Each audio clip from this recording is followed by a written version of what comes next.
said she grills the best chicken in town, spicy, juicy, seasoned with herbs that dance on your tongue and flavors that haunt your cravings. From the first bite, people were addicted, coming from far and wide, begging for just one more piece. But how could one woman's chicken taste this divine? Was it just skill? Or was something darker marinating beneath the surface? Find out in the story of Madam Suckbone. Her name was Isabella Okoye, the only child of her parents. When they passed in a tragic accident, the only thing left to her was grief. Her uncles and aunts, greedy and cruel, forced her out of her family home. No inheritance, no shelter, no mercy. She wandered from one neighboring village to another, scrubbing floors, washing clothes, doing any job that could feed her. For months, she survived on crumbs and prayers, sleeping wherever the night found her, until she reached Umunachi, a village far from everywhere she once knew. She had hoped to rent a room and begin again, but the landlords were merciless. If you don't have money, then leave.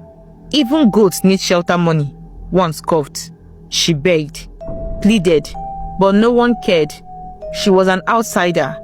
And in Umunachi, outsiders were invincible. Tears welled in her eyes as she walked the village, heartbroken and exhausted. The sky was darkening, and her hope was thinning. She had nowhere left to go, so she walked toward the village river. She only wanted to rinse herself, to wash away the dust of shame before night fell. As she approached the water, something caught her eye.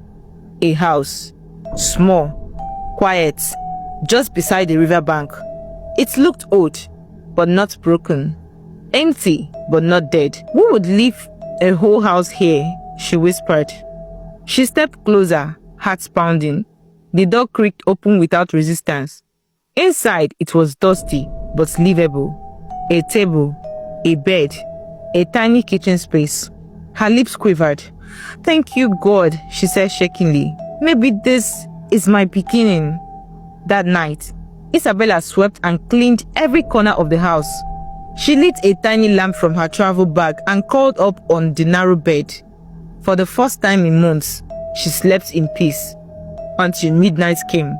A chilling wind blew through the house. Though the windows were shut, the flame of her lamp flickered violently, then died. Child! Isabella's eyes snapped open. Standing by the bed was a figure, glowing, radiant, terrifying. A woman, tall and otherworldly, her skin shimmering like water under moonlight. Her voice echoed from everywhere.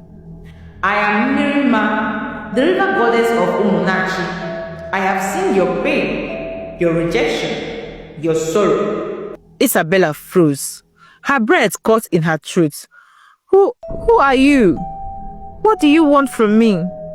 I want to bless you, child. I want to give you riches, fame, power, a life of glory in this very village that turned its back on you. Isabella's heart studied. You will do that for me? Yes, but you must serve me in return. Mirima's voice deepened. By morning, a part of this house will become a restaurant, beautiful and shining. Outside, you'll find sacks filled with chicken, spices, oil, drinks. Every morning, I'll provide. Your job is simple. Cook. Make the chicken irresistible. Fry it with pepper and onions. Season it richly. The smell alone will summon crowds from across Umunachi. Feed them. Give them the chicken. Give them the drinks. And as they eat, I will feed. Their livestock will flow into the river. You will prosper as they wither. You will rise as they fall. Isabella sat up, staring at the goddess with wide eyes. Her mind raced. These villagers had laughed at her, spat at her, watched her suffer. Now, someone wanted to reward her, make her powerful, make her matter. A slow smile curved on her lips. Yes, she said coldly. I accept. I want the riches. I want the fame. I want them to crawl to me. Let them pay for ignoring me. Mirima's eyes gleamed. Good. Welcome to the land of riches, my daughter. And just like that, she vanished. Outside, the river rippled, as if it had heard every word. Isabella Okoye woke up to the scent of possibilities and the sound of change. The once secretary house by Umunachi River had been completely transformed. Just like Mmirima had promised, the living area had become a stunning restaurant. Polished wooden floors, glimmering tables neatly arranged with elegant chairs, and curtains that danced with the morning breeze.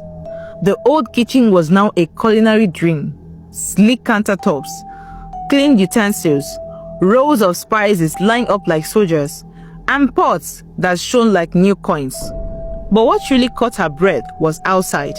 Right beside the riverbank stood a grill station, a sleek iron frying stand, tall and black, forged like something from the gods themselves. Beneath it, glowing coals cracked gently, giving off a low, steady heat. The fire didn't smoke, it didn't spit, it just glowed, like it knew its purpose. And surrounding it were sacks filled with fresh chicken, soft, plump, cleaned and ready. There were crates of drinks too, packed and cold, already sweating with icy condensation, even in the unforgiving heat of Umunachi. No fridge, no cooler, just cold by magic. Isabella didn't question it, she smiled. Let's begin, she whispered.